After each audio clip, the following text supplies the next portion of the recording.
Welcome into Game Changers. We're back. Our first episode of 2024. I thought we were going to come back to the new year. This is the new year. It's 2024. Get your clock right. I was expecting another week or so. No. Look at that. Look at that. You know what's when I bring this shirt out, you know it's serious. This is serious business. Yeah, don't just drop serious business Sunday. Yeah. That's why I brought this shirt out. That's right. I'm going back to Detroit roots and get someone to get a little with a big punch. My question is, if this is serious business, we've got you, Mike Cunio, Kimbo Camper, of course. Where's this guy at? Where's Goldie? Yeah, where is Goldie? What do you do? He's here. Look at that suit. Here in spirit. Is that an Austin Burke suit he's wearing right there? He goes to Wynwood and goes to Berkey's and gets himself? I don't know. Huh? I know he's got a suit guy. I don't know if it's Austin Burke. That is for sure. All right, Bo, you mentioned it. We got a big one this weekend. Dolphins versus the Bills. But before we get there, because a lot of things happened in that Ravens game, what did we learn about this Dolphins team in that Ravens blowout? We learned that in maybe the biggest game of the year at that point, they came out disorganized. Yeah. They came out. I think the moment was a little too big for them, which I would hard for me to come up with that, but I think it was. I thought they're ready to play. Do you think it was the moment too big for the defense or the offense? Because I thought the offense, those first couple drives, looked like they knew what they were doing. The defense got mauled. Yeah. The defense got mauled. Tyreek dropped a sure touchdown early on, but look, it may have influenced the game, but it was very early in the game. You still got points out of it. That defense could not do anything. So I went into the game going, hey, look, you just try to keep Lamar in the pocket, have him beat you throwing the football. Their tight ends haven't done much. Their running game hadn't been going very well, and it didn't look like that Flowers was going to play. So you're going, okay. So then just keep him in there. Man, I tell you what, that guy threw as well as anybody I've seen, and that team was as physical and fast as we've seen all year long. And I tell you, you want to put them side by side and say, well, this is where the Ravens are. Yeah. The Dolphins are down here. Still they got an opportunity coming up this Sunday at 8:15, 8:20. To go ahead and knock off the Buffalo Bills, put your gloves on, put your dukes up, go get your Tommy Hearns, and throw blows at those guys from start to finish, because that's what happened to you in Baltimore. That's right. They started throwing a bunch of blows, and they didn't stop until the bell rang at the end. Baltimore's one story, Bills are another. I think the Dolphins have a chance to absolutely beat the Bills. But my question going forward, because the talk all year around this team is that they were a Super Bowl contender. With all the injuries that have happened so far, do they have enough firepower going forward, particularly maybe on defense and that offensive line, to actually go and make a run? I do. I still think they've got it. I'm concerned about the injuries, no question about that. Waddle is going to try to play. I'm not sure he's going to be able to do it. And Tyreek will play, but he's not the Tyreek he was 3 weeks ago. He's been dinged up a little bit. Tua, there's people starting to question Tua now and some of the throws he makes. He needs to be a little more confident. He needs to be a little more aggressive, getting out of the pocket and not falling down on a simple hit. He needs to give him a little time. But I think that I'm not down on this team. I think they can still rally and play as well as they need to win this football game. But they've got to go in that game with complete confidence. And I don't care who they play. You know that Josh Allen, when they got rid of Kenny Dorsey, the offensive coordinator, when they were stumbling along, and this new offensive coordinator says, you know what, you play your game. That means run, throw, do whatever you have to get first downs and touchdowns, and that's what he's become. Now he's the old Josh Allen, and he's going to come and he's going to run, he's going to use his legs, he's going to use his arms, he's going to every aspect of his football team. And oh, by the way, they got some injuries early on, but their backups have been playing for a lot of games, so they're ready. So this is going to be a monumental effort for the Dolphins to win this game, but I think they can do it. And this is where I think the Dolphins almost have to get away from the identity they had built up maybe the last 6 or 7 weeks, where they were a relatively balanced team, both offense and defense, pretty complementary. I think now is the time where the offense has to be like Kansas City Chiefs of the last few years. Maybe not this year. The Chiefs defense has picked it up recently. But where you go, I don't care how many points that other team may put up. I just need a couple stops because we have the offensive firepower. Now, Waddle being the kind of the one wild card here, but once you get into the playoffs, I think this Dolphins offense is going to have to carry this team going forward. Well, look, going into the playoffs, you get weeks in there, you get days in there. So some of these guys are going to come back and be healthy. It'd be nice if this was the week some of them are coming back, but this is the week we're losing guys this week. So they've got to, they've got to rally behind. They've got to know that you got to trust the backup. If you're the starter and you got a guy lined up next to you, you got to trust that he's going to do his job and you do yours. And that's really what you've got to do. And look, this is going to be a game, and I think Mike McDaniel has been a master from a psychological standpoint with talking to these players about what he wants to do with the mindset that they want to be in, as well as the X's and O's. And he's got to have this team on a razor's edge when they run out of that tunnel on Sunday night. They've got to be ready to just come and hit the ground running and don't wait for anything to slow them down. I need to ask you a question. I'm glad you brought up Mike McDaniel, because I think you may jump across the table and literally punch me for asking this. A tie also gets the Dolphins the AFC East title. If they're in an overtime situation and they actually have a chance to kneel the ball out, play for the tie, if the situation presents itself, I know these guys are all competitors, do you do it? No. No. No. Really? No. Even though that guarantees you 2 home games in the playoffs? Well, we stumped him. We stumped him. Now you give me that little spin. We get 2 home games. You know what? Think about it. 2 minutes left. Tie 20-20. My guess would be he would listen to his analytic guy. They'd figure it all out, and if they know that, maybe he would. Yeah. Maybe he would. And you can't blame him. No, you got to think about the long-term success of the team. Because if the option is if we don't, then we're a number 6 seed and we're a wild card and we're out on week 1. Yeah. Right? At least here we get 2 games. So, I would be embarrassed about it. If I was the head coach, I'd be embarrassed that I did that. Yeah. But if it's the best of the 2 options, then, I'll take it. I'll take the, you go ahead and say what you want to say about me. Yeah. But we're going to the playoffs and we're going to have at least 2 games. Yeah, the history books will remember. Yeah. Number 1, the AFC East. Yeah. Got home field advantage. And if they do go on that run, no one will care. Everyone will look back at it as a genius move. And he's got some value in his pocket because he didn't run the score up on, he could have got a record against the Broncos, and he let down on him at 70. Yeah, so. I get a call off the Dogs.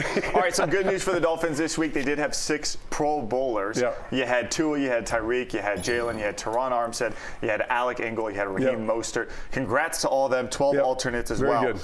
Very good. Felt like a couple guys still got snubbed. If there was a guy you thought should have been on this Pro Bowl list, who would it have been? Wilkins on that list? Bingo. No, he was not. Sealer on that list? Alternates. Van Ginkel on that list? I don't even think he was an alternate. I'm not sure. I can't remember. I think there's some guys who got short. I don't. The one guy, why do people not think that Christian Wilkins is one of the best players on this team and in the National Football League?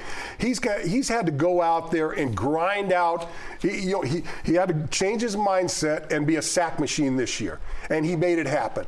Is the team going to pay him? They said last year, no, we can't pay you because you're not getting enough sacks. Well, he's done it. Are they going to pay him? I don't know. But he seems to be the guy that is the motor that really generates this team in a lot of ways, enthusiastically, pregame, postgame, all those things that he does really affects the team.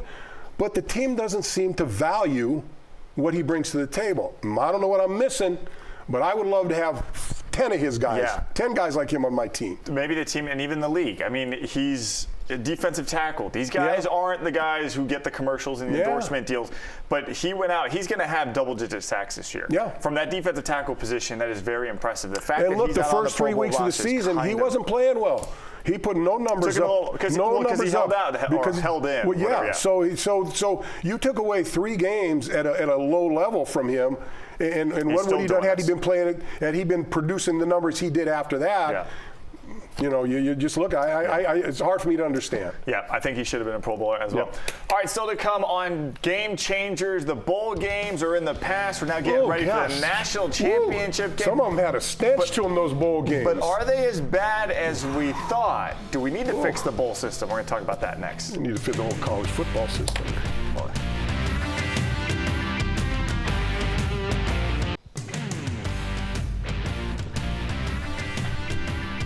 All right, Let's talk some college football back here on Game Changers. Ken Bokamper, of course, and our little friend Steve Goldstein. We're talking about the ruination of college football? The ruination? Ruination? You know what?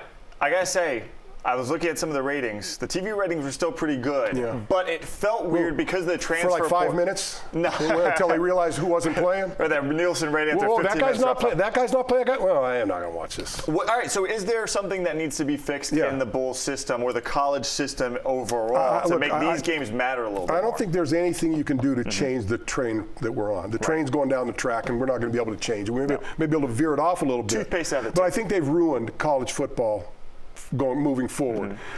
You've got teams from the West Coast that are going to be in a Midwest conference, and teams are going to have to travel cross country. Sure. You're going to have teams from the West in the ACC having to make that travel. And what about the fans and this and that? And what about the traditions of the conferences? Not only that, but you've got players coming and going. Sitting out bowl games, right? So here you got bowl games. You got bowl games where 20 guys sat out, 30 guys sat out, and you expect your fans to travel and see a team. So here's what I think is going to happen. I've been saying this for a long time. I think where the college football's going, there are going to be 4 major conferences, maybe 30 teams in each conference. They're going to figure out some kind of a playoff system that works for them, and all the other teams, the San Jose States, the Rutgers, maybe not the Rutgers, the Colgates, they're all going to be non-existent. They'll play, but no one's going to care about them. They're not. They'll be like it'll be like the NIT. Their championship will be the equivalent of the NIT in college. I think they've ruined the conference versus conference thing. The traditions are just the tradition's going to be out the window for a lot of these matchups. You're not going to get some of these traditional rivalries anymore because the conference is split up for sure. I think you're right. Chip Kelly even was basically throwing this idea out there of those 4 major conferences and then have the playoffs go from there, because this is at this point semi-pro football. Forget the amateurism of it. Like, we could stop with that. So let me ask you this, Mike. This is the other question I've got. I'm an offensive guard. Right. I'm a sophomore. I'm getting nothing from the NIL. My quarterback's back there. He's getting $1 million from the NIL. Okay. So we're playing a game, boom, guy throws an arm over on me, sacks a quarterback. I go walk back to the huddle. Quarterback looks at me and says, hey, you got to block that guy. I got to block that guy. I ain't getting paid any money. You're getting $1 million. If he beats me, you get out of the way. That's what you need to do. Don't come to me. You get paid $1 million. Don't come to me. And don't come to me and bark at me. Get your ass out of the way. Look, it's a problem. The NIL stuff and the transfer portal and the timing of it is not good. So as soon as the last college game's over, the bowl games get shredded because 20 guys are leaving, and move the deadline, move the portal deadline back. I will say this though. Somehow the bowl games were still exciting. Some of the stuff was still fun to watch. Some of them were. Still. But overall, you lost a little bit of something that college football used to. I thought the four title games were good. I thought those 2 games were good. Those 4 teams played well. I thought that was. I enjoyed that. But then you turn to a game where you don't know anybody that's on the roster, and it looks like 2 amateur teams playing, and then whether it's a high scoring game or a low scoring game, you're just seeing crappy football. You didn't like the Pop-Tart Bowl though? No, I did not. No, because I like the chocolate Pop-Tarts. I never saw. I saw strawberry and I saw cherry. I didn't see any chocolate, so no, they're out. Strawberry is the classic though. That is the one. All right, so let's do a little prediction here for the national title game. Washington, Michigan. I love Washington. I love. You know what? So I like them going into the previous game because I feel everybody in the East has a bias against the West Coast. Where they're soft. They just throw the ball up and down. Meanwhile, Washington rolled. I mean, they physically beat that football team. I think Washington has a really good chance to beat Michigan. In fact, I think they may. I think they're more athletic. I think offensively they can score more points.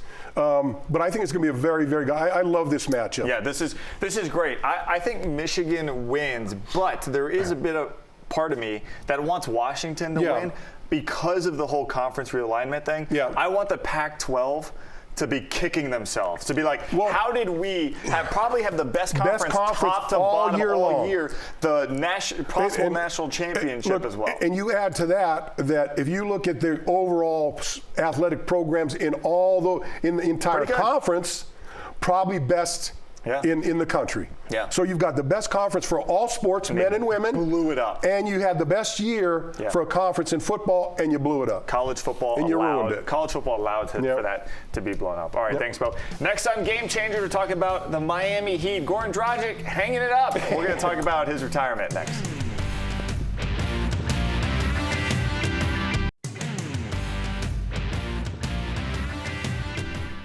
All right, welcome back to Game Changers. Earlier this week, we got the devastating news that Goran Dragic was hanging it up. He was a fun player to watch here. I couldn't sleep the rest of the day. I couldn't think. I couldn't sleep the rest of the day. Hey, I was on edge. You know what, though? We can make the jokes, but he was a great player for the Miami Heat. Help lead them to a finals appearance. The question that's been thrown out there a lot, though, Bo, and I want to know if you think they should they retire his number 7 jersey for the Miami Heat? Why would they? Well, I think when you put his numbers up next to Tim Hardaway, they're pretty comparable for their time here in South Florida. Yeah. Tim Hardaway never led the Heat to an NBA Finals. Yeah. Goran Dragic helped do that in the bubble. Yeah. Could you? So that's where I think people are like comparing first those of all, the bubble to me. Why would they? Bubble to me is meaningless. What do you mean? Meaningless. You wouldn't say that if they won the title, would you? Yeah, I would. Really? So who won the title in that? The Lakers. They got one hanging from the rafters. They do. That's cheap. Oh, come on. That's cheap. They should have done what they should have got. Arguably the hardest. They should have gone to Publix and got a bag and hung it up there and just put the number on it. Come on. That's ridiculous. So no love for the Dragon? No love for that tournament. Okay. The COVID tournament. No. The COVID. But what about Goran? You no love for him? Got to get Kyle Lowry to get rid of that jersey he's wearing so they can hang it up in the rafters. No, look, you got Alonzo Mourning up there, right? Can you put Dragic next to him? Well, can you? Timmy Hardaway. Can you? All right, but that's the thing. From the guy that handled the Warriors, then came and handled us, gave us some wins.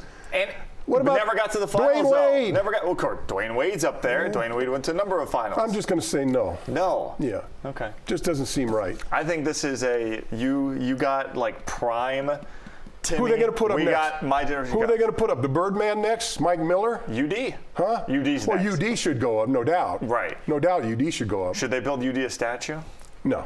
No, not if I was to build a statue, you got to build a Wade statue out there. You can't. And you can't. But UD was with them the entire time. Well, you can be one of the guys down there. You know, you can see his head while he's up there. You can have Dwayne slamming the ball. And Mr. 305, right? Because he's a protector. He's the protector of Wade. How many times have you interviewed? He was his bag man. He was like, come on. How many times have you interviewed Udonis Haslem? I don't know, about 20 Do you guys know each other?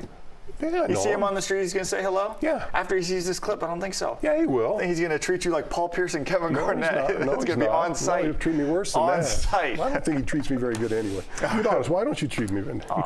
No, he does. He's a good man. All right, next time. Udonis. Next time, Game Changers. I think Udonis might have I don't hope he didn't get caught in that fire the other day. He may have seen it. Yeah, it was close. His close proximity. Rick Ross was there. Ooh. Rick Ross is doing live reports. I mean, oof. All right, next on Game Changers, we're going to talk about what's trending, what caught our attention this week, including the most expensive drink ever. So stop with the drama. Gosh.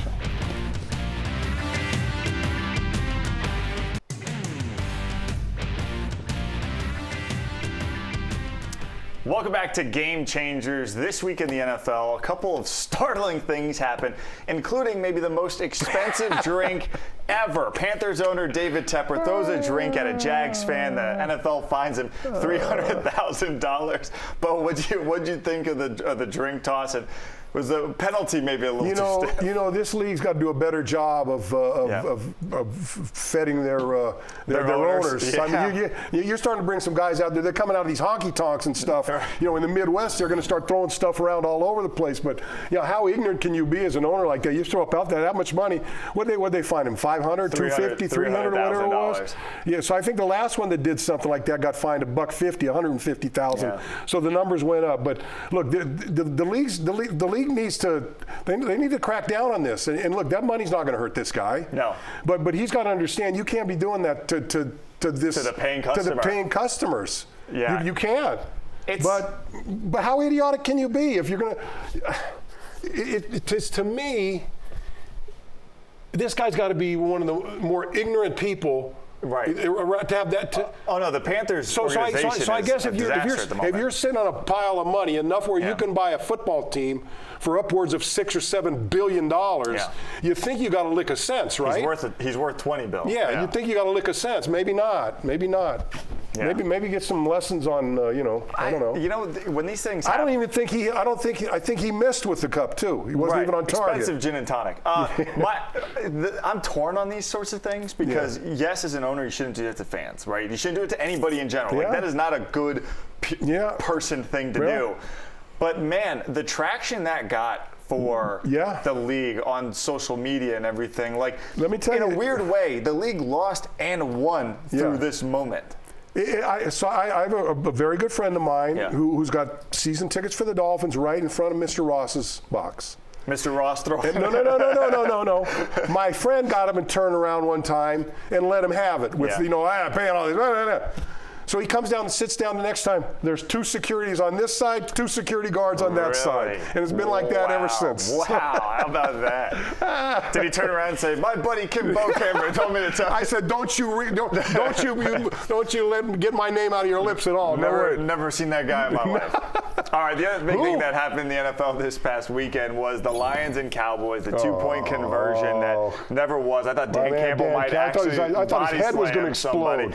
What do you make of the whole referee situation? I think this goes back to, should refs be full-time employees because the training needs to be better. They need to be better because all of a sudden the Lions now, their playoff scenario, talking about the Dolphins being home field advantage. The Lions now, their home field advantage is put up in the air because of this moment. I spoke to an NFL referee last week that I know, and we were talking about it a little bit.